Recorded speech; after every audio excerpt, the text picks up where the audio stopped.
You know, there really is something adorable about baby monsters. Hello. Yep, even that one, even that one. Hello then, my fellow hunters. You might be sat there asking, okay, cool, baby monsters, yep, adorable, fun, yep, where were you, what's the point, what's the lead in here? Kinda no context here, Chief. Well, look, I have been scanning the Monster Hunter Wilds trailers because, of course, I have. That's kind of my existence, really, desperately hoping, praying for something new to come out, to go over, to go on. But I did spot something that I've not seen being talked about. And that is at the very end of the trailer, when we get our big herd of herbivores as we approach over the cliff. Monster Hunter Wilds disappears to Rathalos flying. You will notice that this, yes, giant herd has baby members, little tiny versions. You got the big, what I'm going to assume are the males with the lightning spike catchers that protect everything, then the females, and then the tiny little babies. Now that by itself isn't like crazy, but it is something of note, especially with this volume of monsters on screen. Of course, having smaller members of a herbivore isn't uncommon, Aptonoth being the classic example, but Larinoth is up there too, and indeed baby versions of large monsters that are small monsters, like your Zamites. But in this instance, I think it's more telling that these are here because, well, they kind of have to be, right? Like, it would be weird to have such a large herd of these herbivores without having younger members. And I think when you turn up the volume to this level, you kind of force that variation to be needed. And it goes beyond just gold crown next to a small crown and you get that huge size comparison difference, yada yada. I think you need to have that more distinct life cycle when there is so many lives cycling in front of you.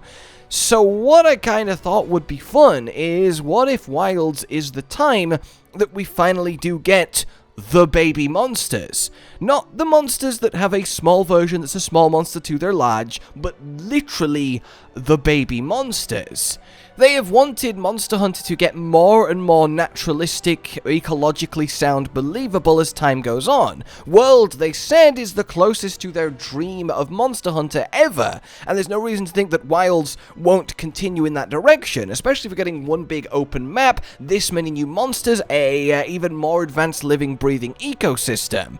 Even if we look at this angry pack of little desert Gossarags chasing, you kinda need to have some variance there too. These of course all seem like the same from the glance over them, but if we are going to see huge groups of these roving around, if they are large monsters, it would make sense to have smaller versions of them that the adults are looking after. And not in the sense that there is just Beardrome and then Little Bear, but literally in the baby form. Like the baby monsters that we do know about, for example, the most adorable and greatest of them all, in Brachydios. This is some concept art of it, and through it we know a few little fun facts about their life cycle. They can't handle too much slime when they're young, or it might actually ironically kill them when it explodes, which is really sad, so they need their parents for protection, though Brachydios aren't the most maternal, so they don't get it for long, but in any case,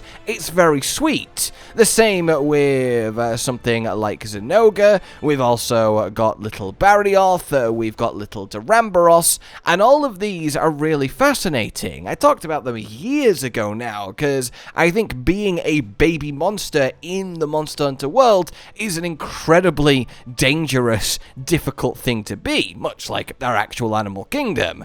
There is a reason that most predators go after the young of their prey if given the opportunity.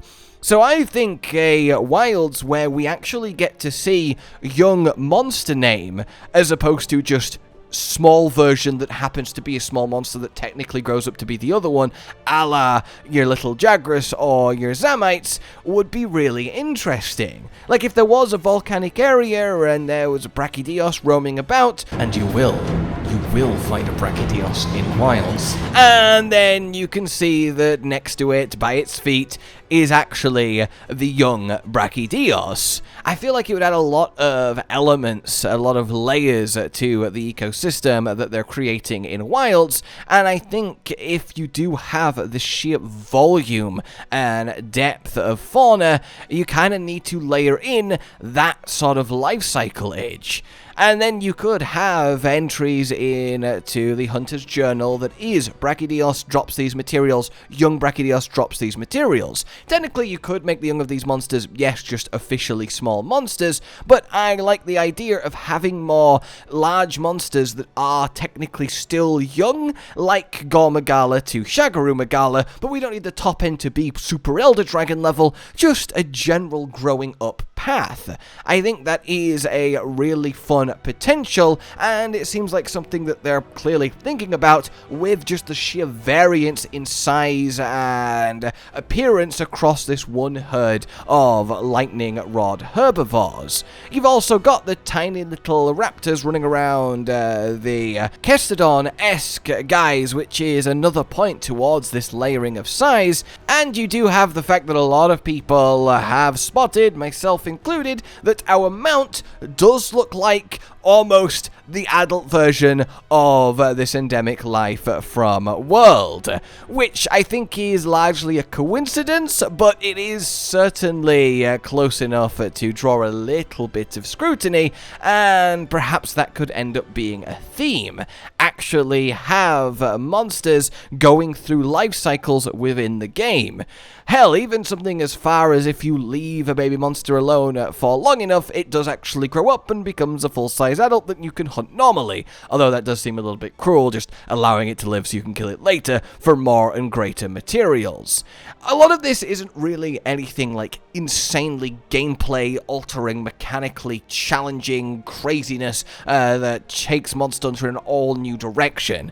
I just think that if you're going to keep pushing this real, breathing, living world like we know they want to, like they are likely to continue doing, you do eventually have to put in that question of, hey, we kind of need to see monsters at different stages in their life cycles, right? Like, that seems like something that should happen, especially now we're heading into the wilds, where presumably it's not curated, the guild's not involved, they're not hunting grounds, there's not a reason for there to not be. This very much seems like the natural home of a lot of crazy stuff that lives here in a lot of numbers doing what it does, and we are going to see that, experience it, and ultimately hunt and then wear it.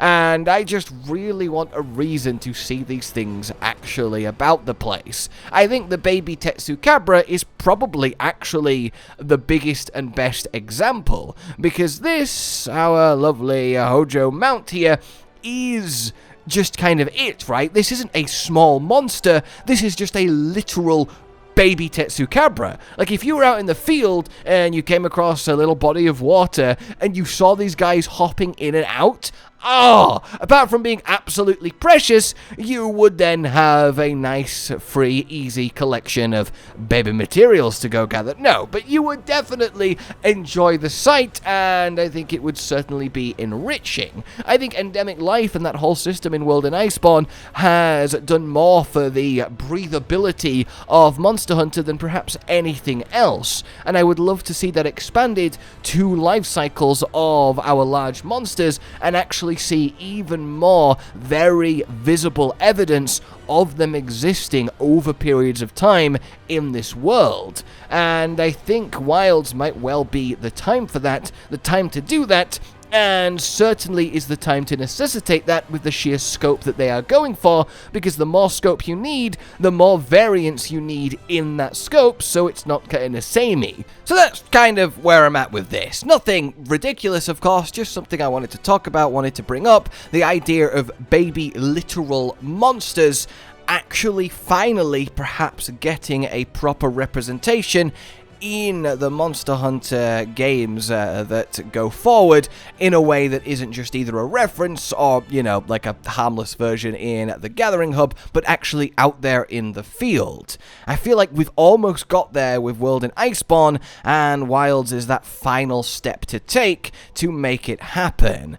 I do realize this might be a niche request. I realize I might not have too many of you with me with this need to just observe these creatures doing what they do, and that would be enhanced greatly by having this actual cycle on display, but hey, maybe I am wrong. You could certainly have different materials from different stages, and that could actually be a thing to go after and hunt, or perhaps if you properly divide it between low and high rank. In low rank, you're more likely to get younger, fresher, more inexperienced and vulnerable monsters, and in high rank, actually age them up with experience, as opposed to just a kind of health and damage difference between the two. I think there's a lot you could do with it to kind of represent the passage of time as we explore these, well, wilds. Let me know what you think in any case, but for now, like if you enjoyed this, subscribe and hit the bell for more. Consider supporting the future of the channel on Patreon down below, and until we meet again, a goodbye.